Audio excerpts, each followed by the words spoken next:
Alors maintenant, allons à un niveau au-dessus. Aux États-Unis, il y a des fondations, dont Alcor Fondation, qui demandent 50, 100 000 dollars à des patients qu'ils investissent pour se faire Et vitrifier, donc dans l'azote, c'est ça, liquide. ça, Comment ça se passe?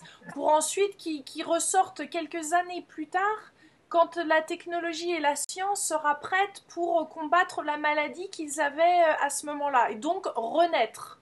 Est-ce alors, possible? je dirais qu'on pourrait dire congelé, parce que là, il y a quand même encore de la glace. Alors, c'est vrai que Alcor, bon, il y a aussi la Société Cryonique du Michigan, mais Alcor, qui est moins cher d'ailleurs, Cryonique du Michigan, Alcor essaie maintenant, après, pendant de très nombreuses années, ils perfusaient simplement avec du glycérol, et maintenant, ils utilisent des solutions de faillite. Mais malgré tout, bon, dans les conditions où ils opèrent, il y a encore des dégâts. Bon, ça marche pour les reins de la pelle, mais enfin, bon, passer directement aux humains sans intermédiaire, c'est quand même. Donc, je pense qu'ils doivent quelque peu minimiser les dégâts, mais il y a quand même des dégâts. En outre, il y a autre chose, parce que moi, je reçois régulièrement la revue euh, Cryonix d'Alcor, et puis je reçois aussi la revue qui s'appelait The Immortalist, maintenant qui s'appelle Long Life de la Société Cryonique du Michigan. Et je constate autre chose, c'est que même si on savait cryopréserver sans dégâts des humains en vie et en bonne santé, eh ben, pour ces gens qui sont déjà morts, ça marcherait pas quand même. Parce qu'évidemment, leur idée, leur principe, bon, on peut actuellement, comme c'est pas au point, on n'a pas le droit forcément de refroidir à très basse température un être humain qui au préalable était en bonne santé, vivant et en bonne santé, parce qu'on le tuerait, ça Mhm, serait un crime. Donc tout ce qu'on a le droit de faire, c'est le refroidir immédiatement après sa mort. mhm, Donc s'il vient de mourir, déjà, ça veut dire qu'il est quand même pas dans un bon état déjà. mhm. Avec son accord. Mais ça pose un problème au niveau scientifique, ça. Oui, mais en plus, dans la pratique, théoriquement, ça devrait être immédiatement après sa mort, mais tous les comptes rendus que j'ai lus, ben, en fait, c'est beaucoup plus tard parce qu'il y a des formalités à faire, etc.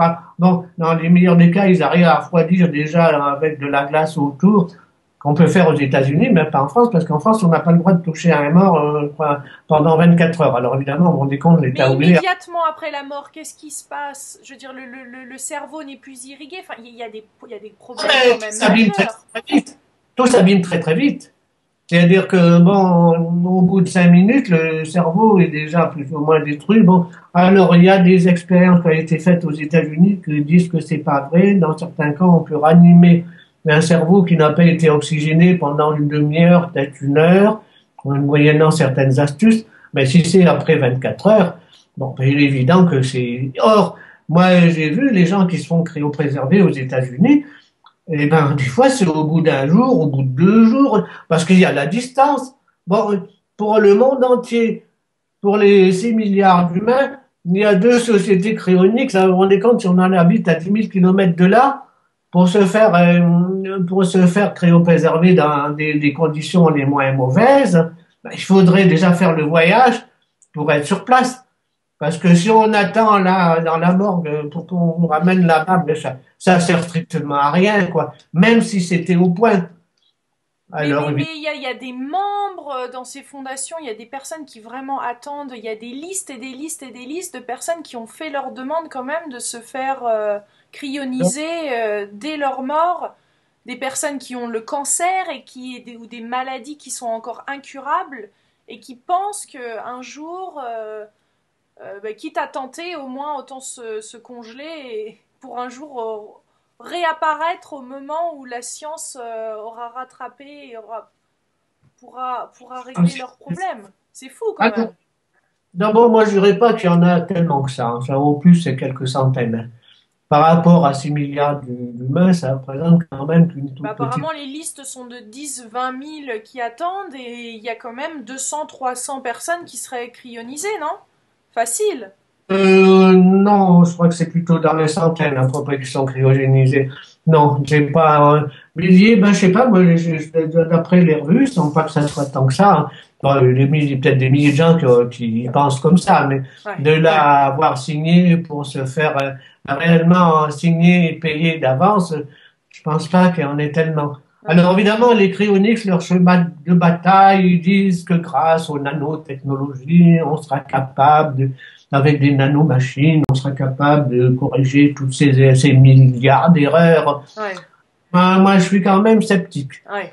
Et surtout quand même que ça coûte cher. Ouais. Et puis bon, alors ma foi, il y a des gens, ils font quand même ce pari. Bon, c'est vrai que fichu pour fichu, s'ils sont perdus, s'ils n'ont pas d'héritier, s'ils n'ont rien, ma foi, on peut faire les paris les plus fous, hein. Ouais. Mais ça Ouais. pose quand même le problème, enfin le débat de est-ce qu'on peut vraiment s'immiscer autant dans la naissance et la mort, autant à élargir ses frontières. Ah ben là, c'est un autre problème. C'est-à-dire qu'il y a le problème scientifique et le problème moral qui sont complètement différents.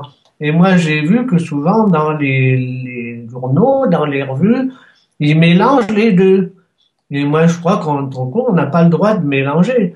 C'est-à-dire, on peut très bien se dire, oui, ce que font les cryoniques actuellement, c'est pas au point. Bon, moi, je vais pas me faire payer pour quelque chose comme ça parce que c'est pas au point.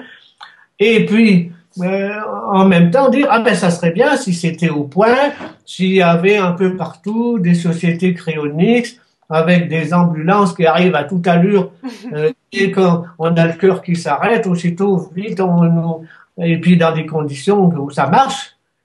Bon. Moi, c'est ce que je croyais qu'ils avaient un peu, peut-être un peu naïvement, au départ, quand il y a eu le premier, le livre d'Ettinger, là, L'homme est-il immortel, en 1966.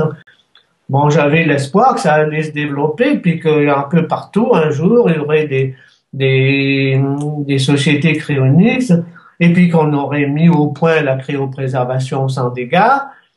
Et puis voilà, mais, bon, or, c'est pas du tout le cas, quoi. C'est vraiment, il faut se mettre, il faut aller s'installer juste à côté, mais parce que si on est en bonne santé, bon, on va quand même, c'est un peu tristouné d'être à côté de la société cryonique sans connaître plus personne pour en définitive attendre la mort, hein. C'est quand même assez effrayant, quoi.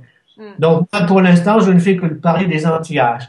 Bon, c'est aussi un pari, mais qui est infiniment moins risqué et qui coûte beaucoup moins cher. Mhm, mhm. Donc, moi, finalement, je me suis rabattu sur celui-là. Bon, ça, il y a Le moins livre. d'ambition. Voilà, c'est pour ça que j'ai écrit mon livre Arrêtons de vieillir. Voilà. Et moi, c'est pour l'instant, c'est le seul pari. Bon, j'ai passé beaucoup de temps à travailler en cryobiologie, hein, puisque au début, au CNRS, pendant 11 ans, c'est un domaine bien classique, en magnétisme. Et puis après, je me suis investi énormément dans la cryobiologie, hein, puisque j'ai commencé en 1975 à faire de la cryobiologie jusqu'un petit peu après l'an 2000. Donc, mes recherches m'ont pas déçu. J'ai obtenu des résultats. En particulier, grâce à mes recherches, on a pu améliorer la cryopréservation des embryons, y compris des embryons humains. Il y a des milliers d'enfants qui sont nés d'embryons humains qui avaient été préalablement cryopréservés. Donc j'ai eu des résultats.